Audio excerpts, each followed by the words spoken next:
Celui-ci s'intitule « Exilé sans patrie, sans enfants et sans repos ». J'ai quitté l'Algérie non par lassitude, non par caprice, mais traqué, acculé par un État sans justice. J'ai fui l'emprisonnement promis, le tribunal sans procès, le soupçon sans preuve, le bâillon sans regret. Je suis parti dans la nuit, le cœur lourd, l'âme nue, la peur dans les veines et les adieux suspendus. Je n'ai rien emporté. Je n'ai rien emporté sinon ma dignité blessée et l'espoir brisé d'un peuple à genoux, muselé. J'ai laissé ma mère sainte, vivante au souffle fragile. Son haleine de jasmin, sa tendresse indocile, elle respirait pour moi comme un chêne debout, et son souffle là-bas m'arrive ici à genoux. Je le cherche dans le vent, dans la brume du matin, mais le vent étranger et la brume sont parfum. Elle prie pour moi dans le silence des chambres, et moi je meurs d'exil dans un pays sans ombre. J'ai laissé mes sœurs, étoiles fidèles de ma vie, dans l'étreinte effacer mes blessures, mes nuits. Elles m'ont tenu la main plus d'une fois en secret, quand la peur me guettait, quand le monde me reniait. Et je n'ai plus leurs bras, je n'ai plus leur regard, je n'ai que leur voix tremblante au bout d'un fil trop rare. Mes frères sont restés là-bas, debout, d'inanimés et meurtris. Leur voix me manque comme un chant qu'on oublie. Ils étaient mes piliers, mes rires, mes appuis. Aujourd'hui, je vacille seul dans un monde gris. Je leur parle parfois à la lueur de mes rêves, mais les rêves sont courts et l'absence est sans trêve. Et mes enfants, oh, mes enfants, fleurs écloses dans un jardin que j'ai dû abandonner, ils sont restés en Algérie derrière moi, refermés.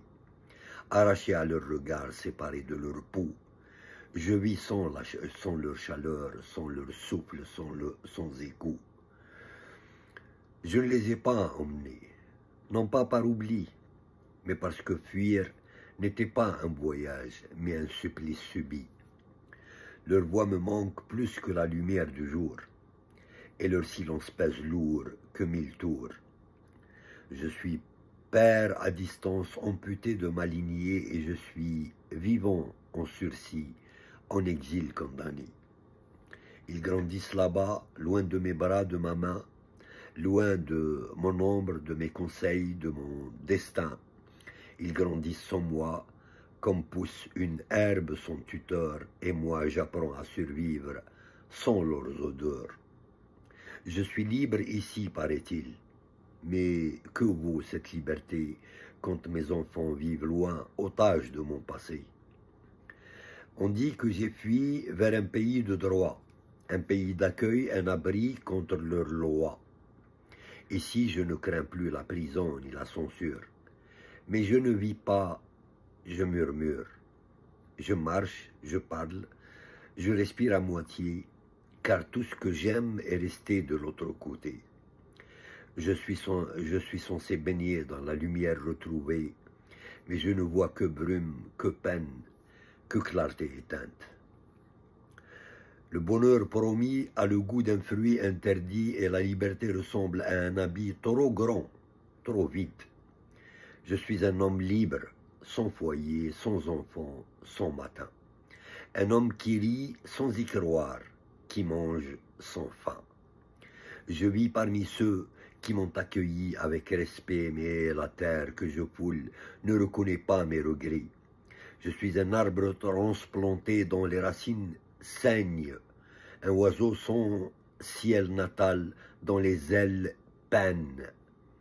Alors, ma plaie, ma prière et mon enfer, Algérie. Algérie, ma plaie, ma prière et mon enfer.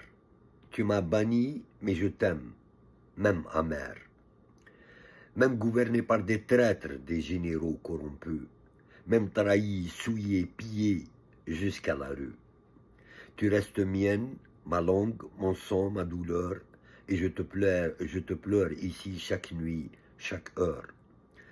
Je rêve du retour, même pour y mourir, de poser à nouveau mes pas là où je suis, où j'ai su sourire. Revoir ma mère, mes sœurs, mes frères, mes fils, revivre ne serait-ce qu'un instant ce qui m'est supplice.